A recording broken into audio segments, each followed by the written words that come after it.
And for the fourth time in the last 10 years, Tim, there will likely be no one-and-done players playing in this Final Four.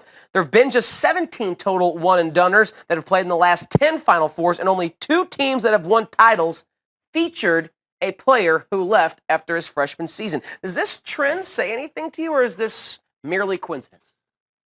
Well, experience wins in the tournament, right? We always talk about, how valuable that is. And obviously North Carolina lost last year in heartbreaking fashion. Villanova had a great year this past year. Why? Experience. Wisconsin, go through that roster. The Koenigs of the world, the Nigel Hages of the world, experience. And they got to the Sweet 16, had that big upset of Villanova. So, no, it doesn't surprise me. But we do remember those one-and-done guys. The Carmelo Anthonys, the Anthony Davises of the world, the Jahlil Okafors. So, yes, there's been some teams that obviously have been led by freshmen. I think we'll always think back on that team with Devin Booker, Karl Anthony Towns, Tyler Ulis. They weren't able to get over the hump. Willie Cauley-Stein. That might be the greatest team not to win a national championship. Really? Coach Cal's squad.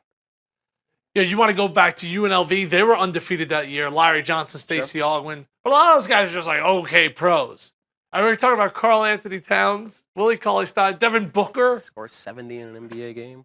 The Harrisons. Share your thoughts. Use the hashtag #TheRally. As a Mizzou fan, I'm getting the #1 recruit in the country next year who is going to be a one-and-done. They won't even make the tournament. They won't even make the tournament with Michael Porter Jr. Wow. Wait, in that SEC? Wow. In that SEC? All right. Hey, listen, the trend says you're probably right, but it's got to be better than 3 straight 20-loss seasons. It's got to be in Columbia.